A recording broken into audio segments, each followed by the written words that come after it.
नमस्कार, पदवेश 24/7 में आपका स्वागत है। मैं हूं कृष्णा सेंडे। सबसे पहले नजर आज की हेडलाइंस पर।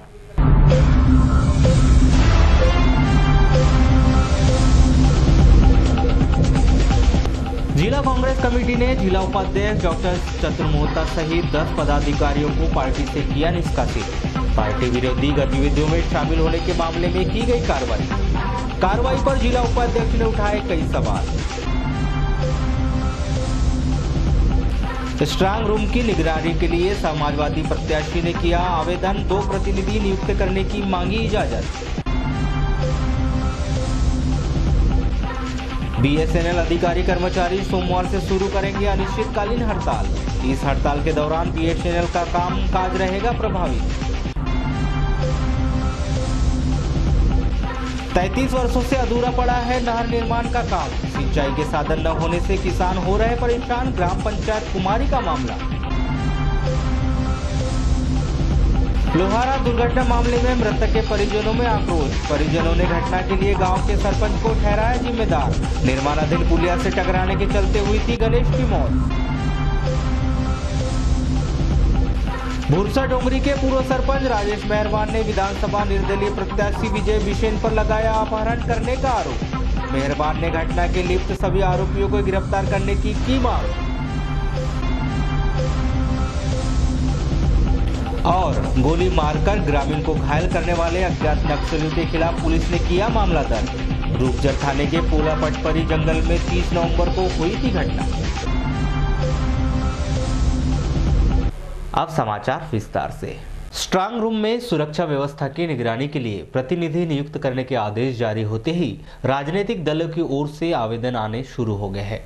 समाजवादी पार्टी के बालाघाट विधानसभा प्रत्याशी श्रीमती अनुमा मुंजारे द्वारा स्ट्रांग रूम की निगरानी के लिए अपना प्रतिनिधि तैनात करने के लिए रिटर्निंग अधिकारी कार्यालय में आवेदन दिया गया है। आवेदन करने पहुंचे समाजवादी पार्टी प्रत्याशी के निर्वाचन अभिकर्ता बसंत डहाके ने बताया कि जिस तरह प्रदेश में सुनने में मिल रहा है कि ईवीएम की सुरक्षा को खतरा है, इसे देखते हुए समाजवादी पार्टी द्वारा 2 प्रतिनिधि स्ट्रांग रूम में निगरानी के लिए रखे जा रहे हैं। सर, आज यहाँ पर आप आवेदन लेकर के क्या आवेदन है और क्या मांग ईवीएम मशीन जो स्ट्रांग रूम में है रखी हुई है, उसकी सुरक्षा में जो लगे हुए हैं उसकी निगरानी के लिए हम अपनी पार्टी की तरफ से अपने कार्यकर्ताओं को नियुक्त करना चाहते हैं और उनका आवेदन लेके मैं आया हूँ।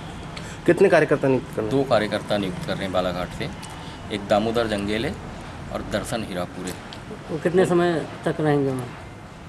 वो 24 घंटा निगरानी करेंगे, पर एक समय में एक ही वहाँ कार्यकर्ता रहेगा और वो जब दूसरा एक चला जाएगा, जब दूसरा उस जगह पे निगरानी करने रहेगा। सर, ये मांग जो की है आपने, क्या लगता है कि जैसे वहाँ पे इतनी कड़ी सुरक्षा व्यवस्था की स्ट्रांग रूम में रखी गई है मशीनें, क्या लगता है आपको उसमें? देखिए, कड़ी सुरक्षा प्रशासन की तरफ से है, लेकिन फिर भी कार्यकर्ताओं में पिछले जो विधानसभा में हुआ था उसको लेकर के और प्रदेश में भी जो सुनने में आ रहा है कि ईवीएम की सुरक्षा को खतरा है, ये देखते हुए हम अपने तरफ से निगरानी के लिए अपने कार्यकर्ता रखना चाह रहे हैं। वहीं इस संदर्भ में की गई चर्चा के दौरान रिटर्निंग अधिकारी राम बापू देवांगन ने बताया कि समाजवादी पार्टी प्रत्याशी की तरफ से एक आवेदन प्राप्त हुआ है।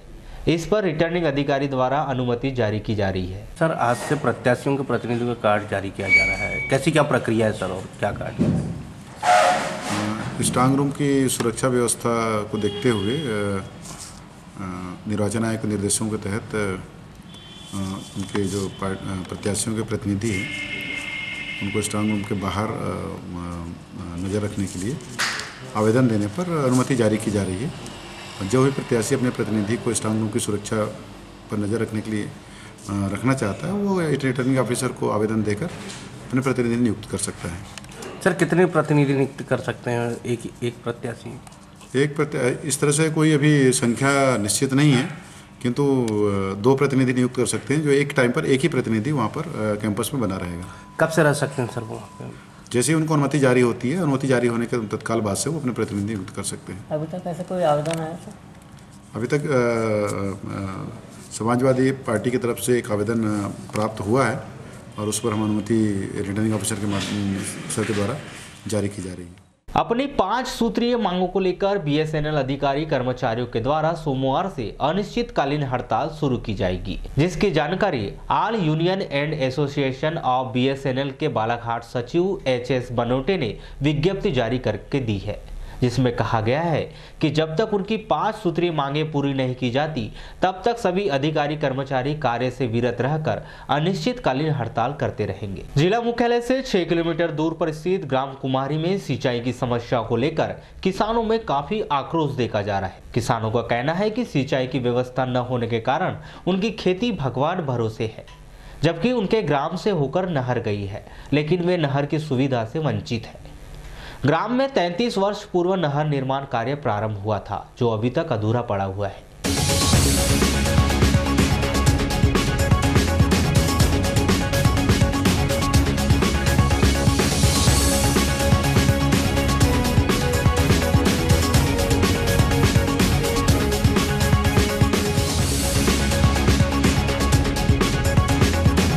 मामले के संदर्भ में की गई चर्चा के दौरान ग्रामीण मस्तराम डहारे ने बताया कि नहर का निर्माण कार्य प्रशासन के ढीले रवैये के कारण अब तक पूर्ण नहीं हो पाया है। लोकसभा चुनाव के पहले समस्या का निराकरण नहीं किया गया तो किसान सरकार के विरोध में जाएंगे। डहारे जी, देखा गया कि आपका रबी की फसल नहीं ली जा रही है, क्या वजह से नहीं ली जा पा रही? मेन वजह तो हमारे यहाँ क्या होता है, सबसे बड़ी बात कि अपन जो है भगवान पे आश्रित है ना, तो भगवान पे आश्रित होने के कारण सिंचाई का साधन अगर जो हमारा जो बैनगंगा से जो लिफ्ट कुमारी माइनर बना हुआ है, ये अगर बन जाता तो शायद रबी की फसल हमारे पास अच्छी होती है।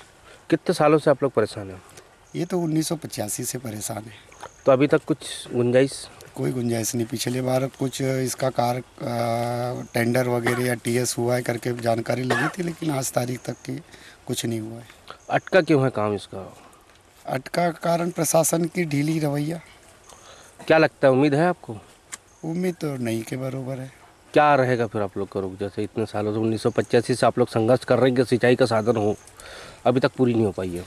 उसका कारण तो ये है कि अब सिर्फ अपन संघर्ष ही कर सकते हैं, और जो जानकारी प्रशासन तक हर बार जो लेटर है ये सब अवगत कराते हैं शासन से और प्रशासन से। क्या उम्मीद है आपकी प्रशासन सुनेगा? अब तो ऐसा है, विधानसभा चुनाव हुआ है, लोकसभा के पहले एक बार और ज्ञापन देंगे। अगर शासन में बैठे प्रशासन में बैठे लोग अगर नहीं मानते तो फिर उनका विरोध करेंगे, एंटिक जाएंगे। मतलब एंटिक जाएंगे। सेवा सहकारी समिति जरेरा अध्यक्ष संतलाल उपंसी ने बताया कि नहर नहीं बनने के कारण करीब 1600 एकड़ जमीन सिंचाई से वंचित है। इस ओर ध्यान नहीं दिया गया तो किसानों का आक्रोश सामने आएगा। कुम्हारी में 1200-1400 एकड़ जमीन वंचित है, और कुम्हारी की ज़मीन में सिंचाई तो ही नहीं है। माइनर कुम्हारी में ही नहीं, सर के ऊपर से पानी बह रहा है और ढूटी से लेकर बाग नदी तक पानी जा रहा है, मगर कुम्हारी की ज़मीन में पानी की सिंचाई एक भी नहीं है। जागपुर में है, पाथरवाड़ा में है, और कुम्हारी में कहीं भी सिंचाई नहीं है। अने कम से कम 1600 एकड़ ज़मीन वंचित है सिंचित बगैर। क्या वजह से नहर का काम अटका दिया गया? अब ये तो शुरू में पता नहीं, 85 से काम चालू था। उसके पहले तो ये हल्ला था कि ज़मीन किसान नहीं दे रहे हैं। किस किसान ने कि वो केस भी किए थे और रजिस्टर नहीं, उनका पैसे भी खाते में जमा हो गया है, पैसे भी नहीं लिए हैं, बढ़त में मांग कर रहे हैं, क्या कर रहे हैं। इस कारण यानी प्रशासन की भी ढिलाई है। 1985 से आज तक के प्रशासन ने कोई ध्यान नहीं दिया। क्या कदम रहेंगे आपके? जैसे इतनी अब इस वर्ष लोकसभा तक नहीं बन पाएगा या नहीं सुकृत होगा तो उसके लिए सोचना पड़ेगा कि बदलना ही पड़ेगा, विरुद्ध में जाना पड़ेगा। जल उपभोक्ता संघ अध्यक्ष धर्मलाल लिल्लारे ने 1-2 वर्ष के अंदर नहर निर्माण होने की संभावना जताई है। साथ ही कहा है कि नहर के बन जाने से 800 किसानों को लाभ मिलेगा। सर, ये देखा गया कि आपके कुमारी के जो किसान हैं, जो नहर न बनने के कारण दूसरी फसल नहीं ले पा रहे हैं अपनी जी, क्या प्रयास किए गए आपके द्वारा? प्रयास तो ये रहा, हमारा प्रशासन द्वारा पूरी तैयारी की गई, एस्टीमेट तक तय हो गया था, किसानों ने यहाँ रजिस्ट्री नहीं कर पाया, ये एक मेन कारण रहा। और कुछ किसान ने प्रशासन पर केस भी कर दी थी, वो भी एक कारण रहा, क्योंकि ये नहर आज ही नहीं रुका हुआ है, 1985 से रुका हुआ है। कई सांसद, कई विधायक, कई नेता चले गए, फिर भी वही हालत बनी हुई है। तो क्या उम्मीद लग रही है? हाँ, उम्मीद लग रही है, क्योंकि ये बड़े टेंडर की लाइनिंग में है। 300 करोड़ रुपए की लाइनिंग जो बनने वाली उसमें शामिल किया गया है इसको। ये पूरी उम्मीद है हमको कि 1 साल 2 साल के अंदर ये बन जाएगा। तो कितने किसानों को लाभ मिलेगा अगर बनता है? बन जाएगा तो कम से कम हमारे यहाँ 800 किसानों को लाभ मिलेगा इससे। वहीं जनपद सदस्य प्रेमलाल दशहरे ने बताया कि किसानों के हित में नहर निर्माण अति आवश्यक है। सिंचाई साधन होने से किसान आर्थिक रूप से भी मजबूत होंगे। सर, आप क्या कुछ किसान लोग हैं उनको सिंचाई का साधन न होने के कारण एक फसल नहीं ले पा रहे हैं? नहीं, देखिए भैया, एक फसल नहीं ले पा रहे की बात नहीं है। हमारे यहाँ पे जो किसान है कुमारी में, जो हमारे यहाँ पे लगभग ये मान लीजिए 800 किसान है, वो एक फसल नहीं, अभी हम जहाँ पे खड़े हैं यहाँ पे तो ये मान लीजिए कि बरसात की भी जो फसल होती है वो भी नही के माध्यम में होती है। रबी तो छोड़ दीजिए आप, बरसात की भी जो फसल होती है वो भी नही के माध्यम में होती है। जैसी अगर हमने धान उगा लिए तो धान के बाद जो है कि चना बोने के लिए हम लोगों का खेत जो है पड़ियाव रह जाता है। तो हमारे यहाँ के किसानों की ये बहुत बड़ी समस्या है और कहना चाहिए कि हमारे जो नज़दीक से पानी बह रहा है और हम लोग पानी वहाँ का लाने के लिए जो है कि ललायित है और प्रशासन के तरफ से जो है कि हमारे यहाँ पे 1985 से नहर का जो काम है वो छोटा सा काम है, बहुत बड़ा काम नहीं है। 20-22 लाख रुपए का काम था। आज फिर से अगर उसको कराएंगे तो वो मेरे ख्याल से ये मान लीजिए कि 35-40 लाख रुपए का काम हो गया। लेकिन प्रशासन की लापरवाही की वजह से जो है कि आज 800 किसानों को पानी नहीं मिल पा रहा है। जो बरसात की जो फसल होती है उसको किसान नहीं निकाल पा रहा, जबकि अगर वो नहर बन जाती है तो किसान यहाँ पे जो है कि बरसात की भी फसल अच्छी पका लेगा और जो रबी की जो फसल होती है उसको भी पका लेगा। रबी की धान नहीं भी पके तो चना गेहूं जो है वो किसान पर्याप्त मात्रा में पका लेगा, जिससे किसान संपन्न हो जाएंगे। जिला प्रशासन का हाथ है और सबसे बड़ी मानना चाहिए कि यहाँ पे जो भी विधायक रहे, जो भी शासन में रहे हैं या जो भी रहे, वो कोई पक्ष विपक्ष की बात नहीं है, लेकिन उनका यहाँ पे ध्यान नहीं है। इस पूरे मामले में की गई चर्चा के दौरान तहसीलदार राम बाबू देवांगन ने बताया कि वे इस समस्या से संबंधित विभाग को अवगत कराएंगे और समस्या के समाधान के लिए पूरा प्रयास करेंगे। सर, आपके तहसील क्षेत्र के अंतर्गत ग्राम कुमारी आता है, बड़ी कुमारी, वहाँ के किसान सिंचाई का साधन न होने से काफ़ी परेशान रहते हैं। उनका कहना है कि हम बरसात के पानी के कारण ही फसल लेते हैं, बाकी रबी की फसल बिल्कुल भी नहीं ले पाते हैं और आधा काम नहर आधी बन चुकी है और आधी बन नहीं की है। सर, आपके द्वारा क्या प्रयास किए जाएंगे? देखिए, आपके चैनल के माध्यम से संज्ञान में मेरे बात आई है और चूँकि अभी हम बहुत व्यस्त रहे हैं अगस्त से लेकर अभी चुनाव के कार्यों में, निश्चित रूप से नहरों के माध्यम से अगर सिंचाई होती है तो किसानों को दोहरा लाभ होता है, 2 फसलें ले पाते हैं। और अगर नहर के निर्माण में कहीं पर कोई कमी रह गई है तो इस बारे में हम संबंधित विभाग को अवगत कराएंगे और प्रयास प्रशासन के माध्यम से करेंगे कि नहर का जो निर्माण कार्य है वो समय पर संबंधित विभाग उसको पूर्ण करें। हट्टा थाना क्षेत्र के अंतर्गत आने वाले ग्राम लोहारा में शनिवार को हुई दुर्घटना में एक व्यक्ति की मौत हो गई थी, जिसका रविवार की सुबह जिला चिकित्सालय में पोस्टमार्टम कर 100 परिजनों को सौंपा गया। मृतक का नाम लोहारा निवासी 50 वर्षीय गणेश ठाकरे है, जो शनिवार की शाम मजदूरों की तलाश में गया था। वापस लौटते समय ग्राम में निर्माणाधीन पुलिया में गिरने से उसकी मौके पर ही मौत हो गई थी। इस मामले को लेकर मृतक के परिजनों ने घटना पर आक्रोश जताते हुए सरपंच पर लापरवाही बरतने का आरोप लगाया है। साथ ही मामले को लेकर सरपंच की शिकायत किए जाने की बात कही। प्रहलाद ठाकरे जी कौन लगते हैं आपको? वो मेरे पापा है। पापा, कैसी क्या घटना हुई थी? सर, वो बाबूजी निकले लेबर के लिए गए हुए थे टोले पे। उसी समय वहाँ पे टोले पे गए थे तो रिटर्न आ रहे थे तो वहाँ पे एक पुल का निर्माण हो रहा है। वहाँ पे कुछ लगा नहीं था, स्टेप पर कुछ नहीं लगा हुआ था। अचानक स्लिप हो गई साइकिल। तो अच्छा, कितने दिनों से बंद पड़ा हुआ था उसको? वो सर तो 4 महीने से बंद पड़ा है। तो आप लोगों ने कभी अवगत नहीं कराया था? सर, सरपंच के घर जाकर बताया हमने। हाँ। 2-3 बार बता दिए। उन्होंने बोला अरे इतने लोग नहीं गिर रहे हैं, आप गिर रह जाओगे क्या, ऐसा बोले। क्या लगता है आपको किसकी गलती? वहाँ तो सर सरपंच की गलती है। तो शिकायत करेंगे आप बच्चे से? हाँ सर, शिकायत। मेरा नाम ओम प्रकाश ठाकरे। ये क्या है, घर से शाम को 7 बजे निकले लोहारा टोला जाने के लिए लेबर के पते से। कहानी का कार्य चालू करने वाले थे आज से, तो लेबर के पते से गए और उसके बाद घर वापस आ रहे थे।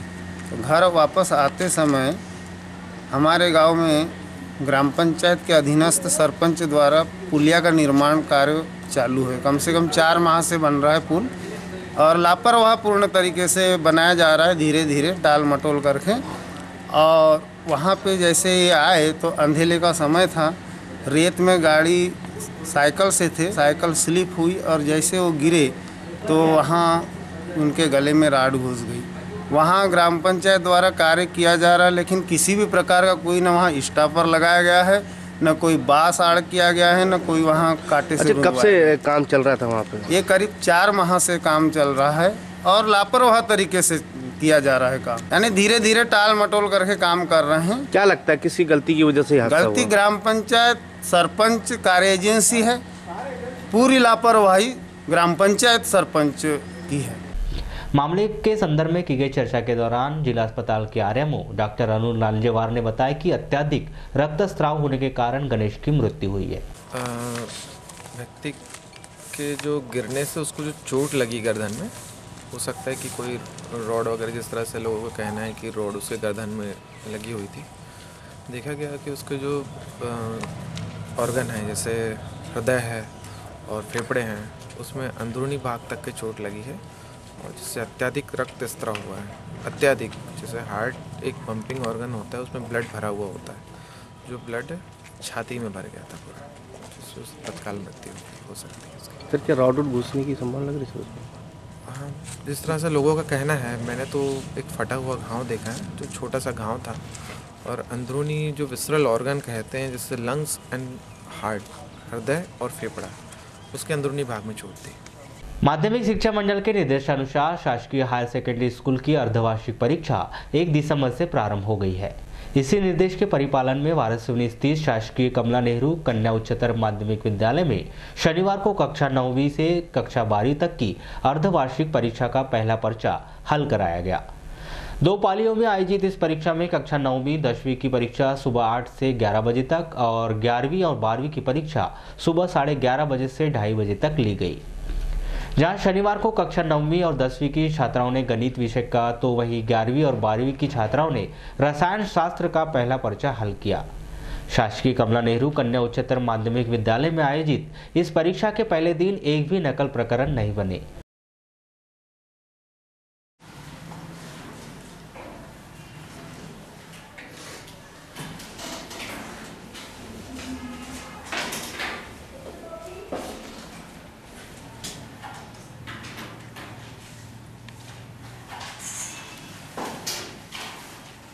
अर्धवार्षिक परीक्षा के संदर्भ में की गई चर्चा के दौरान विद्यालय के प्रभारी प्राचार्य श्रीमती आर वर्मा ने अपने विचार कुछ इस प्रकार व्यक्त किए। आज जो अर्धवार्षिक परीक्षा प्रारंभ हुई है, तो कितने पालियों में ली जा रही है?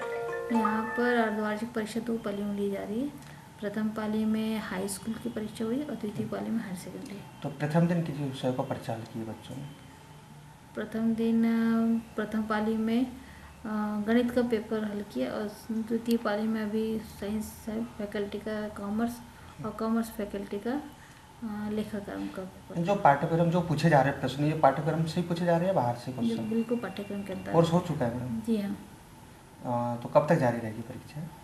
परीक्षा 13 दिसंबर तक जारी रहेगी। 13 दिसंबर तक। किसी पर कोई नकल प्रकरण नहीं, नकल प्रकरण तो नहीं बना। शांतिपूर्ण चल रही परीक्षा? हाँ, शांतिपूर्ण माहौल में चल रही। झारिया कलार संगठन लालबर्रा के तत्वाधान में रविवार को सहस्त्रबाहु जयंती और द्वितीय मिलन समारोह का आयोजन किया गया। लालबर्रा के साई मंगलम लॉन में आयोजित इस समारोह में भगवान सहस्त्रबाहु की पूजा अर्चना के बाद 75% से अधिक अंक लाने वाले समाज के प्रतिभावान बच्चों का सम्मान किया गया। वहीं नव युवक युवती के परिचय सम्मेलन का आयोजन कर वर्ष 2014 से अब तक शासकीय व अर्धशासकीय नौकरियों में सेवाएं दे रहे युवक युवतियों का सम्मान किया गया। इसके बाद समाज के विभिन्न पदाधिकारियों ने मंच के माध्यम से समाज का मार्गदर्शन किया। कार्तिक मास के शुक्ल पक्ष की 7वीं तिथि को जन्मे हुए कृतवीर इनके पिता और पद्मिनी इनकी माता, जो कि एक है समाज, जो कि चंद्रवंशी समाज कहते हैं, से जन्मे हुए बाहुबली योद्धा रहे हैं। अब हमारे आराध्य कैसे रहे? ये बाहुबली योद्धा जो है, हम पूर्वजों के भांति है वंश के माने जाते हैं और जैसे कि इतिहास को उठाकर जब देखा गया और उस पर पाया गया, ये जो हमारे योद्धा है, बाहुबली है, इन्होंने अपने बल पर, अपने ताकत पर, अपने दृढ़ संकल्प पर इतना नाम हासिल किया कि इन्होंने एक देवता है जो विष्णु के रूप है, भगवान दत्तात्रेय, उस भगवान दत्तात्रेय की 10 वर्ष तक कठिन तपस्या करके इन्होंने एक वरदान प्राप्त किया और वरदान स्वरूप इन्होंने अपने एक वरदान में ये प्राप्त किया कि मेरे निवेदन करूंगा कि ये तालियों से स्वागत करें। साथियों, इस छात्रा के लिए भी तालियों से स्वागत करें। अब कर रहा हूँ विशाल मेहरबान पिता कैलाश मेहरबान लालबर्रा। आयोजन को लेकर की गई चर्चा के दौरान लालबर्रा के पूर्व जनपद सदस्य शैलेश केकती ने अपने विचार कुछ इस प्रकार व्यक्त किए। परिवारों ने मिलकर पहले लालबर्रा समिति का गठन किया, उसके बाद हमारे ब्लॉक में अल्पसंख्यक के रूप में हम लोग हैं, मतलब बालाघाट वाले हमारे बीच में बैठे हैं, हम उनसे निवेदन करेंगे, वहाँ तो बहुत संख्यक है, हम यहाँ अल्पसंख्यक के रूप में हैं। हमारे 77 ग्राम पंचायतों में हम सिर्फ 29 ग्राम में हमारे स्वजाति मंत्री निवास रहते हैं और 29 गाँव में भी ऐसा नहीं कि किसी गाँव में 10 और किसी गाँव में 2, किसी गाँव में 1 लोग भी हैं।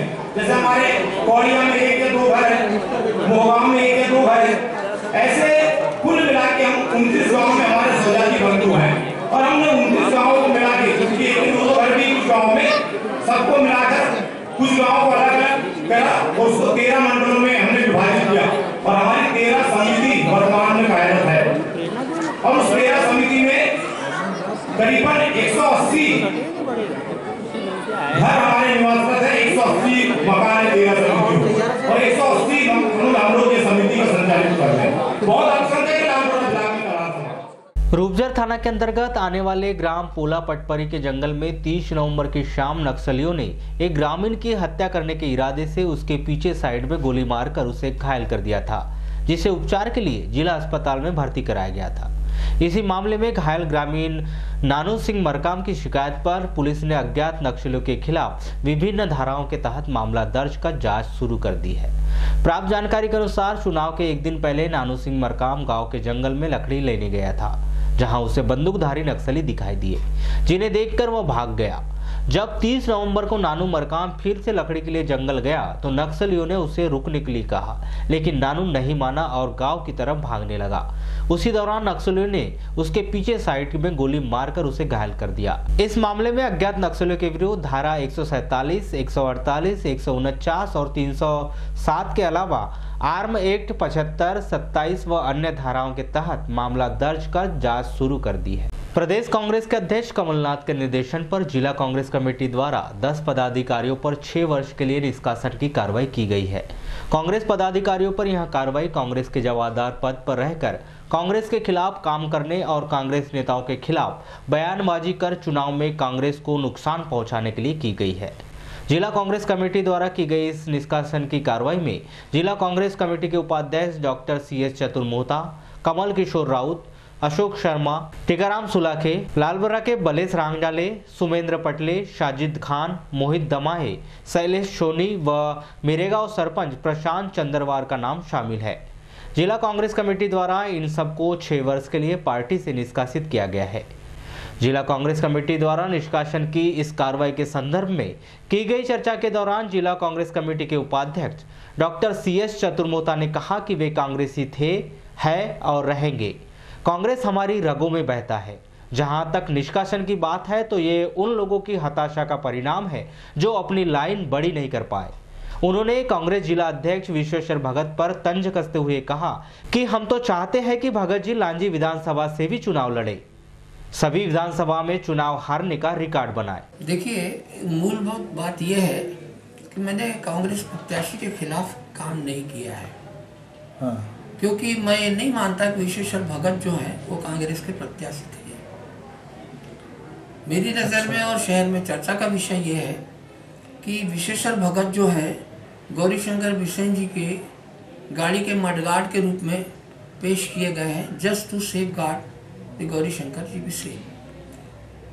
अच्छा। विश्वेश्वर भगत न तो यहाँ से विधानसभा के मतदाता हैं और कांग्रेस की जो नीति रही है कि जैसा राहुल गांधी जी ने बोला कि अध्यक्ष जो रहेंगे वो चुनाव नहीं लड़ेंगे, यहाँ उनकी ये बात गलत हो गई। दूसरी चीज़ ये है कि पार्टी के बड़े नेताओं द्वारा अनुराग को एक कहा गया कि जाओ चुनाव लड़ो जीतो।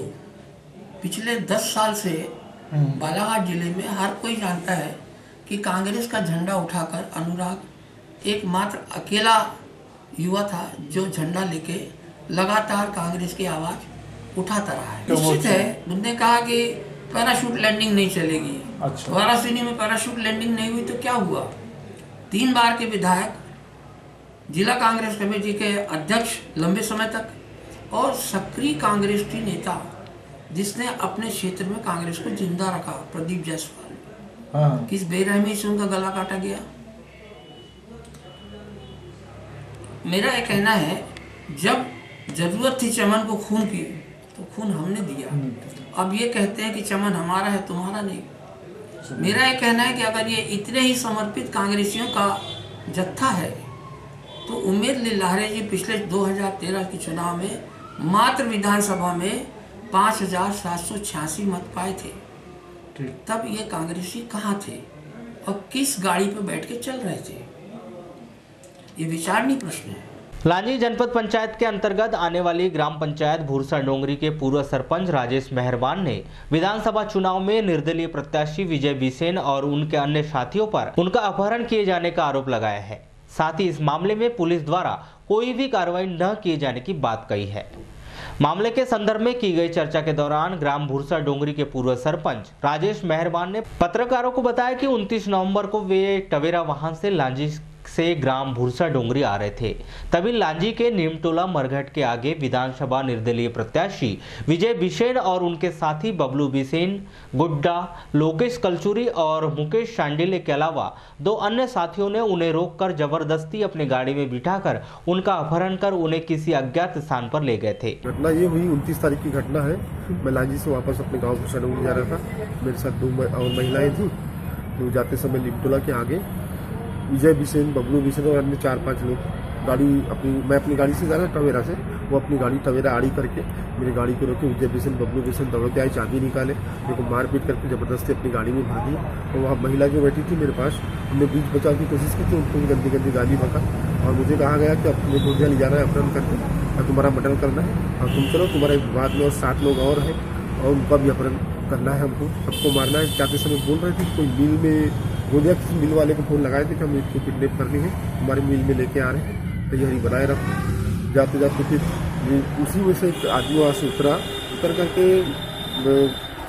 करके मेरी गाड़ी टवेरा गाड़ी को लेकर के उन महिलाओं को ले जा करके गाँव में रख दिया और चाबी लेके भग गया। वो महिलाएं उतर करके फिर घर में बताई, घर में हमारे मिसेज ने फिर हल्ला मचाया, सीधा थाने आई। थाने आकर के फिर पीआई साहब को घटना बताई। घटना बताने के बाद फिर पीआई साहब का फोन आया। जब तक इन लोगों ने मुझे लांजी से होते हुए भालेगांव से उधर अंदर वाले मार्ग से ले गया था, लेकिन रास्ते में जब पीआई साहब का फोन आया तो उनका रुख बदल गया और एकदम से घबराहट करके उन्होंने बोला मुझे कि तब तुम्हारा काम हो गया, तुमको छोड़ देते, बाकी 7 लोग तो और उठाना है। और उसी बड़गांव मनेरी होते हुए मुझे घर में लाके छोड़ दिया और फिर बात किया। फिर आपने पुलिस को सूचना दी? हाँ, पुलिस को सूचना की। फिर मैं आकर के बात की। मैं तो बहुत घबराया हुआ था, डरा हुआ था, बहुत पूरी तरीके से मुझे पीटा था, हथियार वगैरह सब थे उनके पास। इस टाइप से मेरे 100 डायल भी आ गए थे उस समय। उनमें एक मुंशी जी भी आए थे, तो उन्होंने कहा कि क्या बयान अभी दे दो। मैंने कहा अभी बहुत घबराया हुआ, मैं आकर देता हूँ। उन्होंने मुझे कहा भी क्या बोले। वहीं मामले के संदर्भ में की गई चर्चा के दौरान स्थानीय थाना उप निरीक्षक ASI सोलंकी ने मामले की जाँच के बाद कार्रवाई किए जाने की बात कही है। हाँ सर, बताइए कैसे क्या मामला अपहरण का? अपहरण के संबंध में राजेश मेहरबान की घटना दिनांक को पत्नी ने सूचना दी थी 100 डायल पे। उसकी सूचना की तस्दीक करने में गया था स्वयं। तो मौके पर जब गया तो घर पे उपस्थित मिला राजेश मेहरबान। उससे पूछा गया कि क्या घटना रही क्या आपके साथ, तो बोला मेरा पारिवारिक मिसअंडरस्टैंडिंग थी और मेरे बुआ का परिवार के सदस्य, ऐसी कोई घटना मेरे साथ अपहरण की हुई नहीं है। उसके बाद ये शाम को फिर आया और फिर अपहरण की जैसी कोई अपनी चीज़ बात बताने लगा है, तो जिससे कि प्रथम दृष्टया इसने अपने साथ घटना होने से इनकार किया, लेकिन फिर बाद में आया है तो इससे थोड़ा सा ये जांच में लिया गया इस चीज़ को। इसकी जो कही बाद में शिकायत कर रहा है कि मेरे साथ बाद में शिकायत कर रहा है। पहली बार इसने दौरान आपने बताया कि मेरे साथ कोई घटना नहीं हुई और मगर परिवार का मामला है। अभी शिकायत कर रहा है तो शिकायत की जाँच की जा रही है। पिछले 3 दिनों के भीतर 3 थाना क्षेत्रों से 4 नाबालिग लड़कियां अपने परिवार वालों को बिना बताए घर से चली गई है। पुलिस ने इस मामले में अज्ञात आरोपियों के खिलाफ अपहरण का मामला दर्ज कर जांच शुरू कर दी है। प्राप्त जानकारी के अनुसार 29 नवंबर को भरवेली थाना क्षेत्र के ग्राम जरेरा से 1 और किरणापुर थाना क्षेत्र के ग्राम पाला से 2 नाबालिग लड़कियां अपने परिवार को बिना बताए घर से कहीं चली गई। वहीं 30 नवंबर को हट्टा थाना क्षेत्र से ग्राम देवरी से एक 17 वर्षीय नाबालिग के लापता होने की खबर है। चारों नाबालिग लड़कियों के परिजनों की शिकायत पर पुलिस ने अज्ञात आरोपियों के खिलाफ 363 का मामला दर्ज कर उसकी तलाश शुरू कर दी है। कटंगी थाना के अंतर्गत आने वाले ग्राम उचाड़ बोपड़ी के समीप स्थित पुलिया पर मोटरसाइकिल एक साइकिल को टक्कर मारकर अनियंत्रित हो गई। इस घटना में मोटरसाइकिल सवार 2 युवक घायल हो गए। इसमें जमुनिया निवासी चंद्र कुमार भलावी को मामूली चोटें आई हैं, जबकि ग्राम बरबसपुर वारसवनी निवासी 25 वर्षीय युवक गणेश कुमरे गंभीर रूप से घायल हो गया है, जिसे उपचार के लिए जिला अस्पताल में भर्ती करवाया गया है। प्राप्त जानकारी के अनुसार घायल युवक गणेश अपने साले चंद्र कुमार के साथ मोटरसाइकिल से कटंगी बाजार गया था और शाम को वे कटंगी से वापस ग्राम जमुनिया जा रहे थे। उसी दौरान यह हादसा घटित हुआ। चलते चलते एक नजर आज की हेडलाइंस पर एक बार फिर।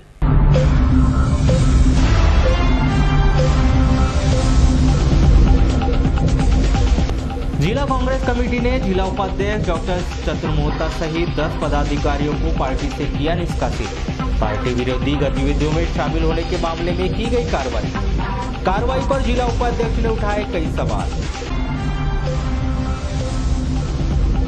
स्ट्रांग रूम की निगरानी के लिए समाजवादी प्रत्याशी ने किया आवेदन, 2 प्रतिनिधि नियुक्त करने की मांगी इजाजत। बीएसएनएल अधिकारी कर्मचारी सोमवार से शुरू करेंगे अनिश्चितकालीन हड़ताल। इस हड़ताल के दौरान बीएसएनएल का कामकाज रहेगा प्रभावित। 33 वर्षों से अधूरा पड़ा है नहर निर्माण का काम। सिंचाई के साधन न होने से किसान हो रहे परेशान, ग्राम पंचायत कुमारी का मामला। लोहारा दुर्घटना मामले में मृतक के परिजनों में आक्रोश। परिजनों ने घटना के लिए गांव के सरपंच को ठहराया जिम्मेदार। निर्माणाधीन पुलिया से टकराने के चलते हुई थी गणेश की मौत। भुरसा डोंगरी के पूर्व सरपंच राजेश मेहरबान ने विधानसभा निर्दलीय प्रत्याशी विजय बिसेन पर लगाया अपहरण करने का आरोप। मेहरबान ने घटना के लिप्त सभी आरोपियों को गिरफ्तार करने की मांग। और गोली मारकर ग्रामीण को घायल करने वाले अज्ञात नक्सलियों के खिलाफ पुलिस ने किया मामला दर्ज। रूपजर थाने के पोला पटपरी जंगल में 30 नवंबर को हुई थी घटना। तो पद्मेश 24/7 में बस इतना ही। बने रही हमारे साथ। नमस्कार।